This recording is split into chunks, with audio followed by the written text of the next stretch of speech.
Hello everybody, welcome back for another video. Hope you're all doing well and that you're all having a great day. Welcome back to another News I Missed, where I go over news I missed. A very quick thank you to everyone who is a new subscriber to my other channels. That is Money Rules on the screen right here, and also to people who have subscribed to The Modern Gamer. I do very much appreciate all of the support. It really does mean a lot to me.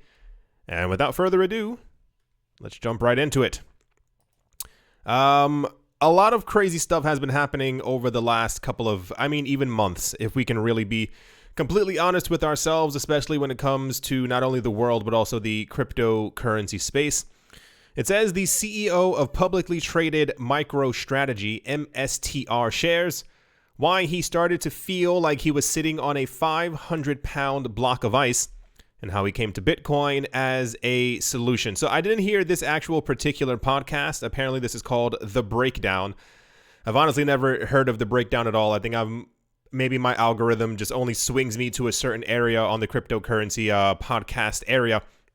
The one that I did actually listen to was the one from Pompliano, because he popped up. Like sometimes when you type up Bitcoin into a podcast app, Pompliano usually pops up first, so I listened to it. I thought it was quite interesting, and I didn't even realize that this guy was actually affiliated with that company that we were talking about before, the MicroStrategy company, the one who put $500 million into Bitcoin over the course of like a 2-3 week period. Of course, they are very major news. The interesting part that I wanted to share, I usually get a lot of people asking me, which podcast do I listen to? Where do I get my crypto information from? How do I, whatever the actual question might be.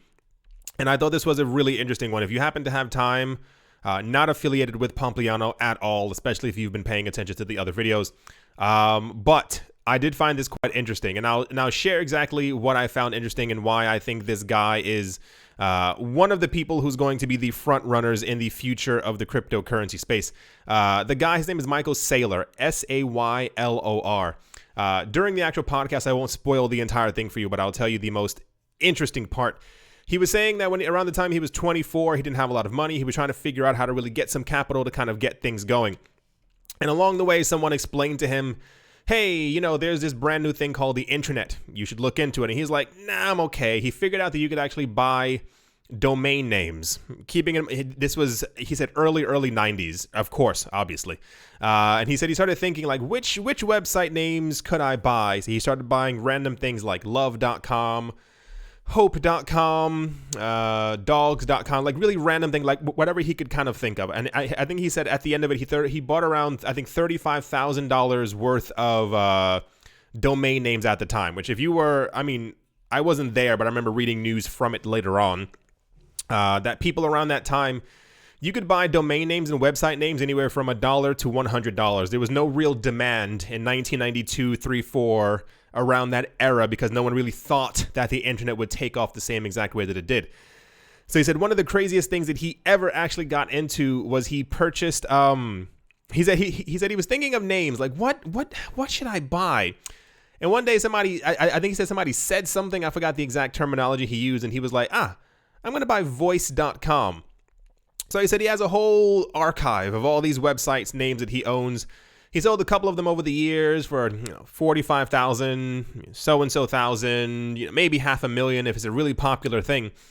He said he got a call, and someone was like, hey, do you still have the domain name for voice? And he was like, I think I do. And they were like, we have a company who's looking to buy. And he's like, sure. So he says that at this point, 20 some odd years have gone by. This guy's super mega rich. He said he himself had $500 million in his own bank account. He's like, if anyone wanted to buy a domain name, they had to really make it worthwhile for me. It's no longer this kind of like, hey, here's $30 for it. It's like, no, I have it. I've had it all this time. I'm already super rich. Don't really need the money, as it were. So he said the company was like, hey, they're offering you $120,000 for the name Voice. And he's like, I have $500 million in the bank. What's 120K gonna do? A couple of minutes later, they call back and they're like, hey, $240,000 is the new offer. He's like, not really interested in it. Call back. We're willing to offer $500,000. And he's like, so I sat there at this point and thought, Who in their right mind has this much capital that one second they're willing to offer 120,000 US dollars for the name voice.com? And about a couple hours later, they've jumped up to 500,000. He's like, so clearly these people had some money to spare. Fast forwarding, he says all of a sudden he gets like a $1.2 million offer. He's like, still not sweet enough. They come back with $2 million. He goes, you know what? Anything lower than 10 million doesn't really tickle my fancy. They offered around like $9 million, and he goes, wait, well, hold on 1 second. It took you a good 4 or 5 days to go from 120,000 to $9 million for this thing that I didn't even realize that I had sitting inside of a computer somewhere. To finish off his story, you can actually listen to the podcast to get the entire thing, because it's really incredible. I think the ending bid, if I'm not mistaken, was like $30 million for voice.com. And he said he sat there. He's like, who would want something? Who wants voice.com? It doesn't make any sense.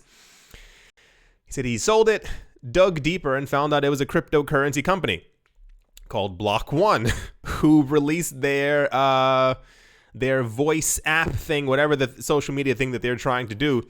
And that's that's what started his foray into the cryptocurrency space. He's like, what is this? Like, how is this thing so big that I bought this thing for a couple of bucks? 20 something years later, people are buying this word for $30 million. What is it?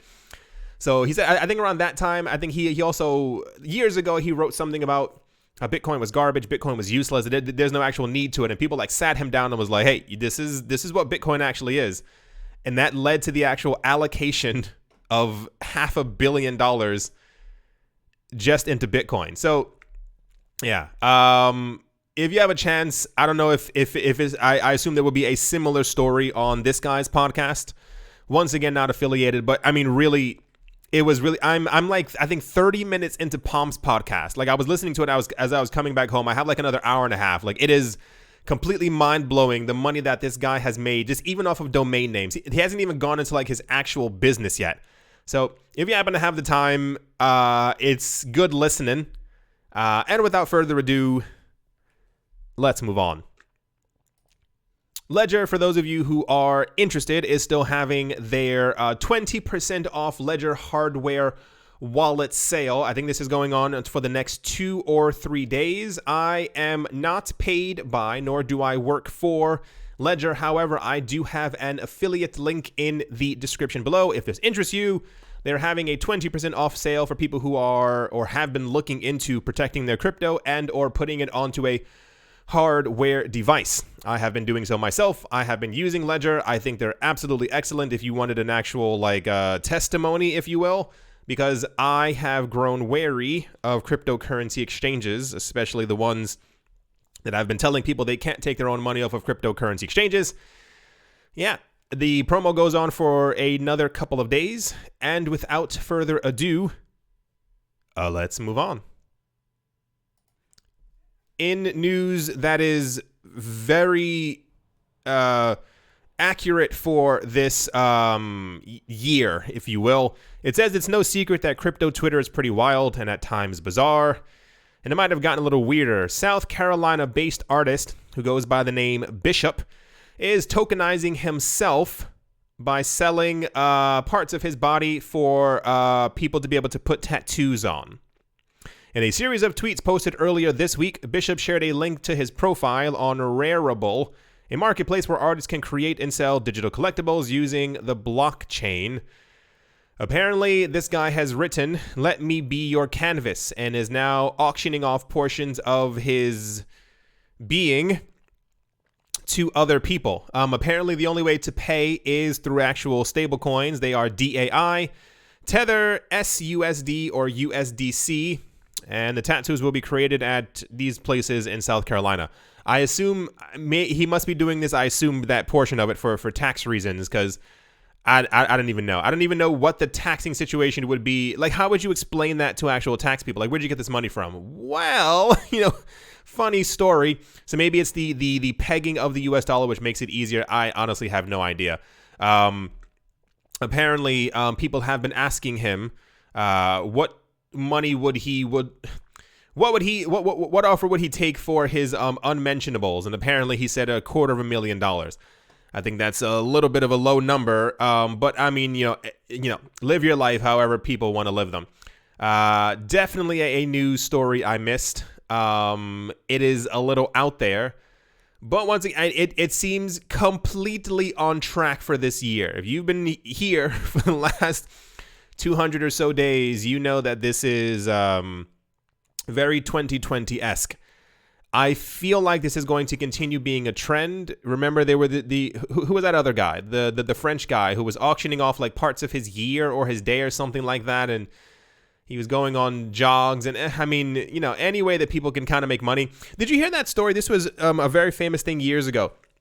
It was these two guys from the States, and I think they owed like $35,000 in student debt loans, and they started going to different companies. This was 15 years ago or something like that. I was a kid. They were going around to different companies, and they were like, "Hey, we'll advertise for you." And I think they were wearing like signs or like clothing, but like everything that they wore was an advertisement for a company. And of course, them looking ridiculous from head to toe, I think they ended up making like $1 million from it, or something, some really bizarre, weird story like that. So I guess this guy's just going in a completely different direction, but I mean, bless his heart for even think of doing something like this, because it's a bit intense. It's a bit intense. I hope he's making really good money off of this, because otherwise I assume people are going to be like, put a Teletubby on your fingernail, or just really weird stuff. And anyway, that's that news, and let's move on. Next up, San Francisco-based venture firm Blockchain Capital has joined Facebook's Libra Association to make its network of experts and industry heads available to advise on the association's creation of a global payment system. Libra's head of policy and communications, Dante Disparte, said in the release that their new member, Blockchain Capital, would bring industry insight and a dynamic network of supporters to the association, as it would work on building a blockchain-based payment system that would support responsible, financial services innovation. The news comes in after the Libra Association announced yesterday that it had... didn't even say that. This is also news I missed. Libra announced that it had hired James Emmett, the former CEO of Wow. Facebook hired the former CEO of HSBC to be the head of their operations. Sounds about right. And it talks about the members they lost. It doesn't even really matter. We never really get Libra news anymore. I feel like they're being hush-hush on purpose, simply because they created a huge ruckus last year. A lot of people did not care for that, so this is why I assume we get maybe once a month some type of Libra news. The news that we had before was that Libra was supposed to be launching in September. And then it was October, and then last we heard in April was November of this year. No idea if it's still going to happen. Apparently, the first iteration of all of this was supposed to be their stable coins, not their actual Libra coin. It was supposed to be the US dollar, euro, yen, and British pound stable coins, and then the actual launch of the Libra token. And then after that, who exactly knows? So they're hiring very big names. This is clear that it is going to continue to happen. A lot of people have been speculating the last couple of months, whether it be on Twitter, on whatever, or Gram. People thought or assumed that Libra was dead. I was also kind of one of these people when we had news before that it was like a shutdown kind of thing that was happening at the beginning of this year, but apparently they're still chugging along. I'm interested to see how this is going to look, how it's going to play out. I can't foresee a future where Facebook is the largest bank on the planet. I for some reason just can't see it. I feel like there'd be too much competition coming from all other sides to make sure that they were... I mean, it's also a little diabolical. Like, think of the idea of a social media platform that's been around for 15 years becoming the largest bank on the planet. I feel like there's definitely going to be some kind of push, even more than what we've already been seeing. Anyway, yeah, they have a new member. It is the Blockchain Capital. I assume these things are going to continue happening because, money. Imagine being a founding member, air quotes, of the largest bank on the world. It's just a little insane. Yes, without further ado, let's move on. In something that also ties into this story around here with MicroStrategy, Heisenberg Capital founder and RT show host Max Kaiser have revealed he believes shareholders will start demanding corporations start deploying their cash reserves into Bitcoin, as central banks' response to 19 could pose long-term risks for these firms' finances. Max Kaiser revealed he believes idle cash reserves are a melting ice cube as the US dollar has been losing some of its value because of the measures such as quantitative easing. In response, CFOs and CEOs will have to analyze their own corporate governance. This guy also goes over it as well in the Pompliano podcast. This is why I can only talk for that one podcast because I didn't hear the other one. He said what's happening is, he said his company's small. That was a really crazy part. He said my company's worth billions, but we're not as big as some of the other companies. He said it took around a good, I think, 8 months for him to talk to all the shareholders and be like, hey, this is what we got to do. And they all agreed with it and they kind of moved forward. He said they are famous now because they got the first move advantage. He said the only reason why other companies didn't do it, he said there are other companies doing this. He said is that their market cap for the other companies are far larger. Hundreds of billions of dollars. And he said the issue is that it usually takes around a good 12 months to get all these shareholders on board or to contact them or try and get all the paperwork signed to be able to do something like this. So he said his $500 million that his company bought is going to be dwarfed in the next couple of months by other companies. It's mainly because, and this goes back to what we've been talking about for the last couple of months, not even the devaluation of the US dollar. That's one thing, but the devaluation of, or rather the inflation of the US dollar, which is the world reserve currency. Then you talk about the actual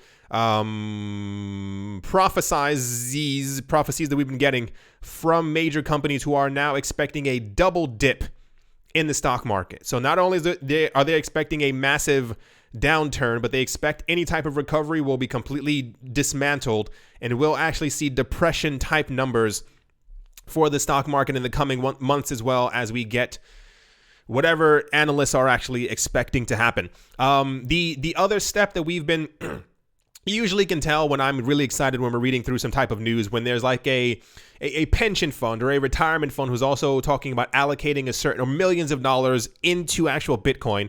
Because apparently behind the scenes as well, a lot of people, I mean, we've had slivers of news like this. People behind the scenes are also now asking their retirement funds or where they get their so-and-so from, like, how can I allocate a portion of my money into Bitcoin? And this is very important because the entire trend that we've seen thus far, not to say that it is the only way that it is going, but is usually 16 to 45-year-olds who are into buying Bitcoin. It's typically the news that we've gotten that it's a younger generation. Not to say that there aren't people who are above 45 who have been getting into it. Of course they are. But the idea that you would have people in their 50s and 60s who are like, hey, is there an allocation of Bitcoin in my actual retirement fund? This guy was talking about it. He said, we're only seeing the tip of the iceberg. And this is also what I've mentioned before. Is that this is the news that we receive. You have to understand that there are hundreds, if not tens of thousands of companies around the world who are helping people to retire, to allocate money for their retirement. When the US dollar is no longer seen as a safe haven, which it has been for the last 70, 80 years based on certain economic policies, people look for other things. You may not have seen this if you've been into art at all or have been paying attention to art, especially from the last couple of videos that I made on this channel, if not also the ones on Money Rules. You might have noticed the price of certain art rising very rapidly. What we're seeing is an actual reallocation of funds across the entire board. People are trying to figure out ways to get their money out of US dollars and or to other things. Pretty much people are trying to figure out what's the best bet right now. And a lot of people are betting on a couple of things. A drop in stocks and a drop in real estate prices so that they can accumulate at a lower number. But right now, for some reason, art and crypto are benefiting, even if it's just behind the scenes, when it comes to people figuring out where to park or allocate their money funds to keep them safe in the event that there is or could be a stock market crash.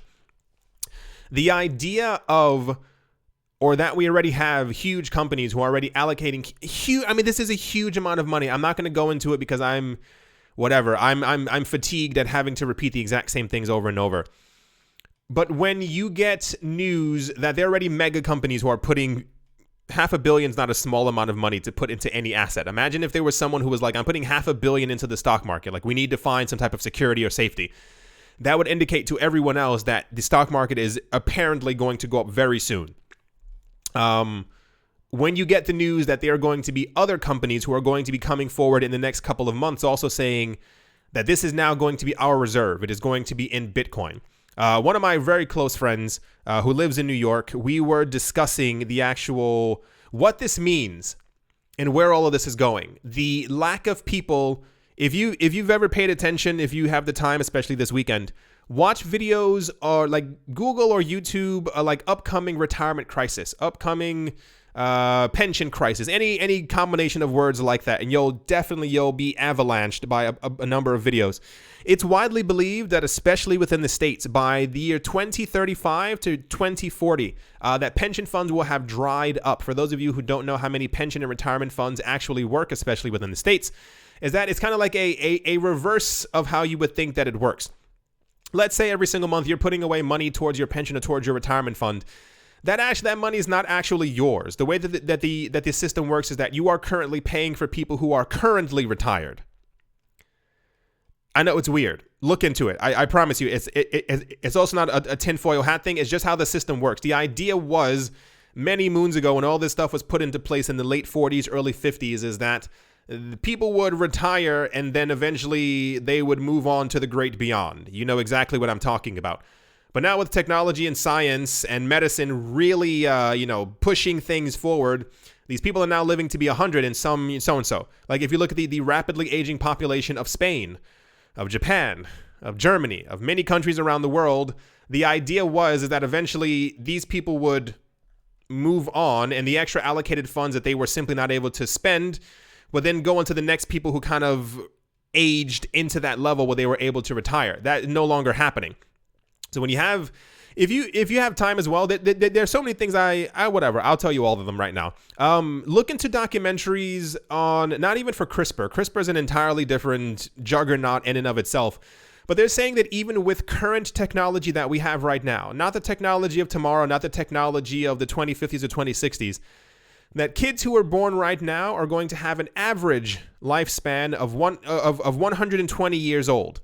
And as time continues going on, the people who are even living right now with the technology in 10 years will continue, we'll be able to continuously add on 5 years, 10 years to the lifespans of people. There's not going to be a retirement for billions of people on the planet. That's not a joke. That's not fear mongering. That's not a whatever you kind of want to call it. It is an actual truth. As the population continues to be on the planet, people are going to continue to retire. And they're going to continue to need this money, but then there won't be any money. This is why investing is incredibly important. I tell this to all my friends. Very few have listened, but for those of you who have listened out there, I give you a big hug. Not only to the listeners, but to my actual friends as well. Because there are people right now I know who are trying to retire and they can't. People who are about 10 years away from retirement and they have no money saved. So it's also this entire idea of that as well. Like the world it's not only the effects of 19 that have really staggered the entirety of the planet. It's the retirement crisis. It's the pension crisis. It's the student debt crisis. It's the credit card debt crisis. All these things, these are huge pillars that are being built around us, and they are built on top of toothpicks. And they are going to topple at some point unless you find yourself in an even bigger tower that is built on bricks and stone and steel. And that is the money that you're going to have set aside and allocated for your retirement. I don't mean to talk so much about retirement, but I mean I really have to drill it into everyone's heads. Because you have to understand that we are all going to get older. There's going to be a point where I'm going to be exhausted. I'm not going to want to continue doing the little things that I'm doing on the side, like my little side hustles and the other channels and the businesses that I have. I'm going to be exhausted and I'm going to want to stop. And this is why I'm doing everything that I can now to make sure that I have enough money for retirement. And I implore you to do the exact same. I talk about that. This channel is mainly cryptocurrencies. The other channel, Money Rules, is basically about anything money-wise. everything monetary. This one's crypto. The other one is every other thing. I mean, I also sprinkle some crypto in there, but it's everything regarding finance and retirement and what you need to do. It is very, very important. The amount of Bitcoin that is already circulating is a lot lower than people think. Point A. The other point is that when you talk about mega corporations getting into it, there's a very big difference between people buying 5% of a Bitcoin, 10% of a Bitcoin, half of a Bitcoin, and you have people on a whim allocating $500 million into it. The stuff this guy was talking about was completely insane. He was saying when other companies are allowed to be able to do so, because they're all asking the same exact questions right now, can we do so? This goes back to the discussion of the, 12 banks in Germany who came out the next day saying that they wanted to be able to buy, sell, hold, and trade and all this other stuff, crypto, on their platforms as well. This is all happening at a very rapid pace. The friend who I was talking to in New York, we were discussing the actual amount of Bitcoin that we believe is actually going to be circulating actively. So not like the 18 million that have been mined, but what's left for normal people over the next 4 years. And it's going to be around 100,000, if not less. People take for granted the halving that takes place every 4 years. This one already puts us way ahead. Remember, we were talking about the actual inflation rate of Bitcoin compared to the US dollar. We're good, because the US dollar is going to be inflated until at least the year 2023. So saith the Fed just a couple of days ago. And then you talk about the actual mega companies who are buying it and accumulating it. People sometimes look at that. I see people talking about it, the 18 million, as like there's 18 million. There's tons more for us to be able to buy. That is a complete lie. Whoever's telling that to you, they are in another planet. And then we have the idea that once these public companies, because we have private companies who are coming forward right now and telling us, hey, we've allocated, X amount of money into the cryptocurrency space. We bought X amount of Bitcoin. Not even discussing the actual grayscale thing. When we have public companies who have to declare how much crypto they have bought and have held on their actual sheets and stuff like that. Like, imagine when we get news in the next year or two, assumption that Apple, Google, Amazon, eBay, Facebook, that they are actively now buying Bitcoin as an actual hedge against something. Or if we get Libra news that they are buying Bitcoin as a stability factor for their coins. It's going to drive the world completely insane. And I think we're here. A lot of people say that this was going to happen in the next 2 to 5 years, but apparently 19 has been a major accelerator on all fronts. Like, we are pushed forward 5 years in time, especially when it comes to automation, especially when it comes to the job losses that I was talking about would happen in 2018, 2019. I figured it would have been from a gradual automation of things, but nope, people have been completely kicked out in general. Right, we'll move on from this topic, but this is something that everyone should be looking into. You have to make sure that you are setting money aside. I know it is difficult. Because we want to buy things, we want to have things in the now, but you think about your life in 10 years from now, think about your life in 20 years from now.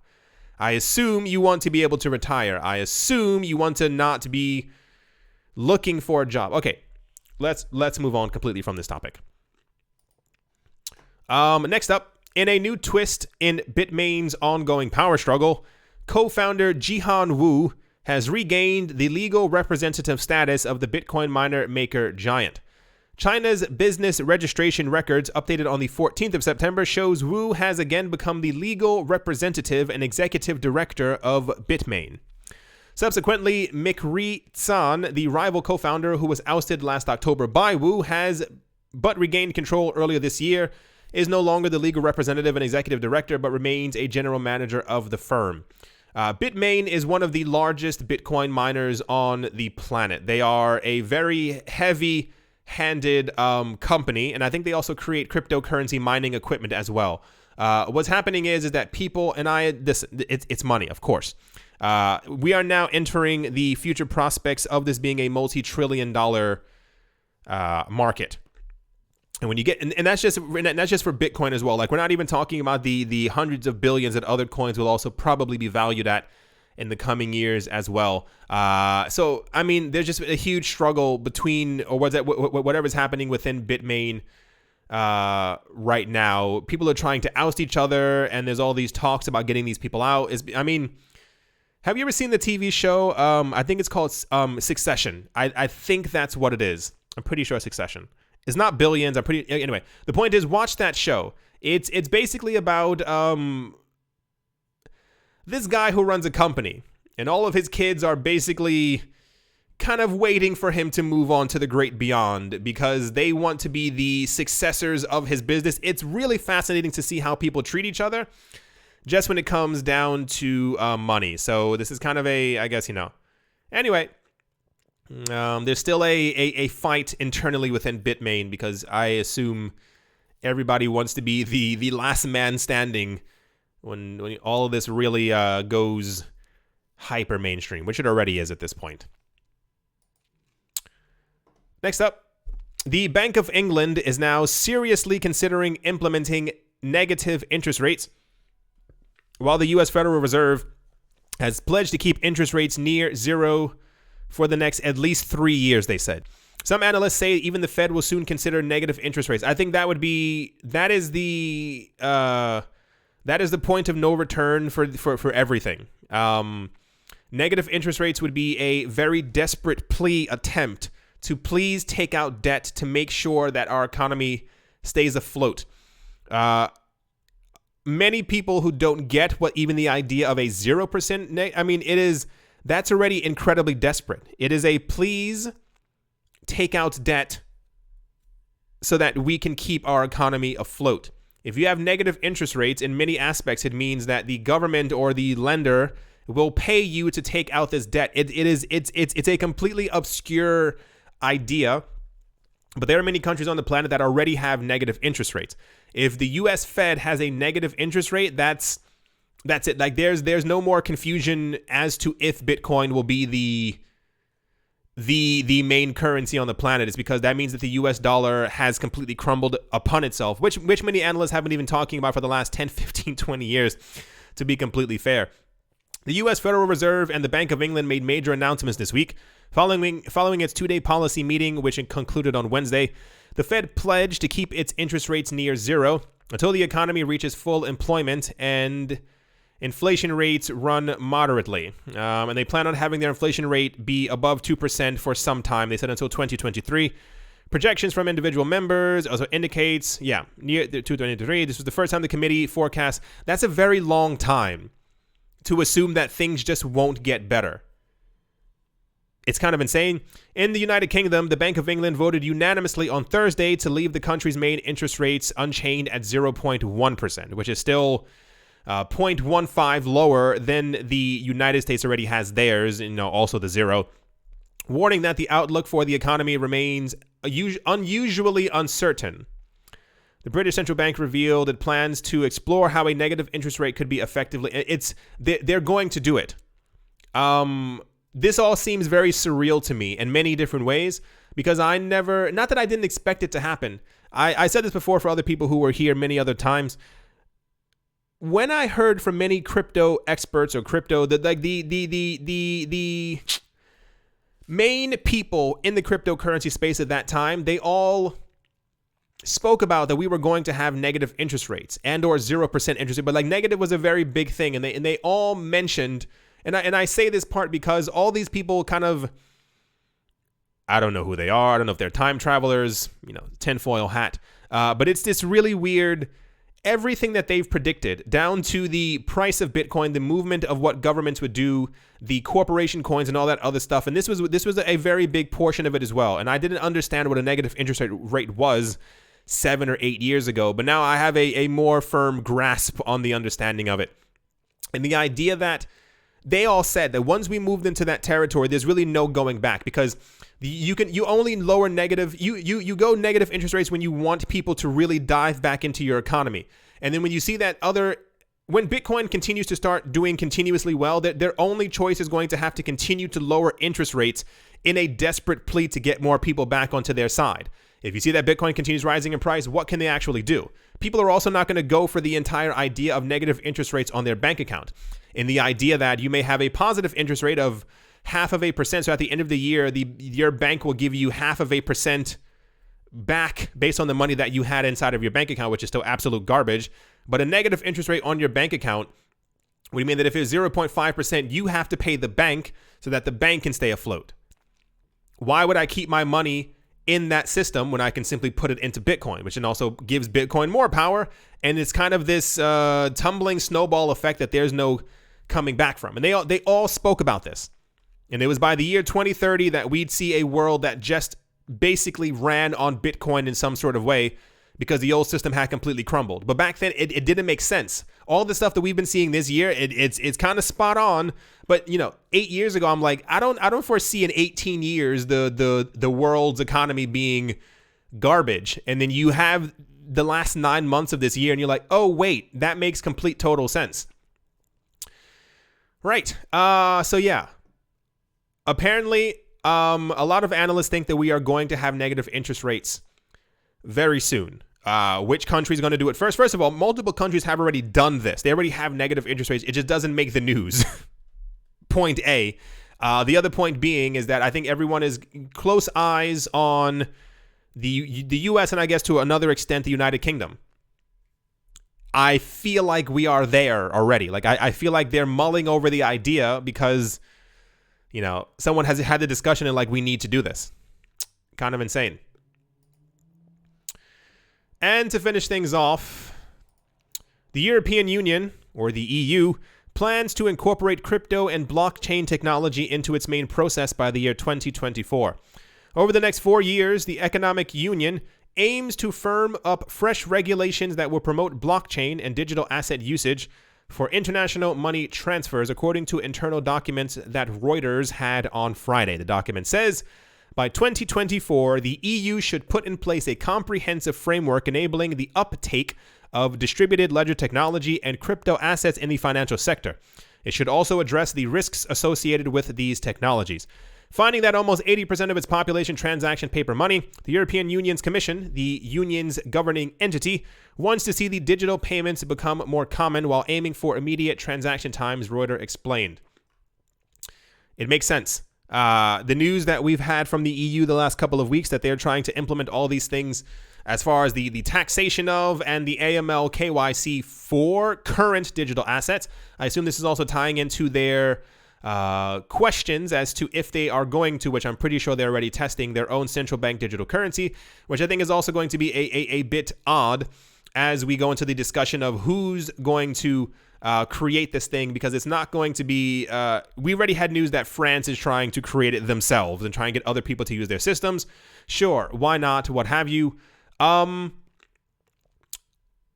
think the world is in for a shock. I think the next 4 years are going to shock, surprise, and terrify us on many different levels. That's not to put or instill fear into your heart. It's just more of a you've been around this year. You've seen what's been taking place. The discussions of a digital currency that has been around for 10 or 11 years overtaking the current financial system is obscene, because it's only been around for 10 to 11 years. But then you look at the news that we have and how quickly Bitcoin alone has reshaped the world. If there was no Bitcoin, I promise you, we would not have the news that the European Union was looking to incorporate crypto and blockchain technology over the next 4 years. It's because it simply would not be a thing. They would not care about quickening transactions or the speeding or the whatever of digital payments.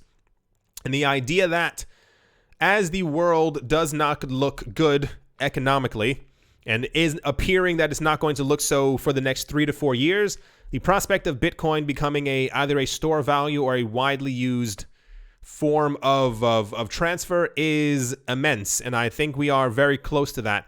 Anyway, you all know how I feel about these things, but I think the world has changed. It's not that it is going to change. I think from February on, we are in a completely different timeline, if you get that understanding. And then on top of that, just everything else around us. The next 4 years, I think, are going to be completely insane. And yeah, that's all I can or will say at the moment on that topic. As always, a very special thank you to my Patreon supporters, Professor Wally from Gunby University, Tolek Banan, Snacky Chan, Auspicious Agile and Blockchain Decentralized, Peter, Navarro Williams, David James, Attila the Han, Yasha Harari, Oscar Maldonado, Utopia 569, Moonman High XRP, Joshua Vineyard, Martin Stoyer, Nostromo, John Sarson, The Animal Reader, A Bibliophobia, Todd Mullis, Adam, Graysick, Moher Maroni, Master Ventures in Thailand, Jared Schneider, Wise Night Owl, 242 to the World, Crypto Joe, Bankroll Network, Crypto Artist, Coldy 3D, Damien, Setsuna, Nick Kanaya, Richie Rich III, Vlad the Impaler, Paxis, Nick Mangialavori, Anthony Charles, Jim Gardner, Jeremy Fox, Minting Coins, Miller Hitch Test Every Day, and Kyle Skips Leg Day.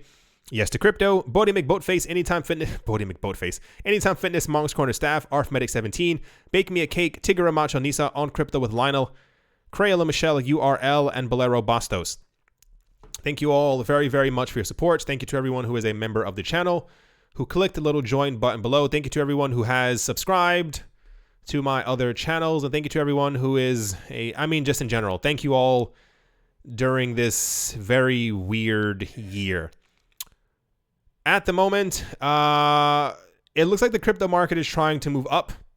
My breath is not being held because there's a lot of volatility in the market in general. Everything within the top 10 is currently in the red right now, I assume because of the Bitcoin dips, if you will.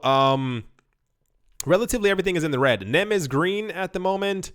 VeChain Thor's red. Uniswap, I still assume based off of the current hype of everything going on, is up by 30%. That is an incredibly massive amount for the last 24 hours. We'll see how that continues holding. Most of the market's completely in red. Celsius is up and Digibyte is up by 0.10%. I do hope that you all enjoyed. I do hope that you all are having a great day, a great morning, a great afternoon, a great evening, wherever you are, wherever you might be. I do hope that it is absolutely fantastic. Thank you all once again for watching and or listening, and I will most certainly be talking to you all soon. See you.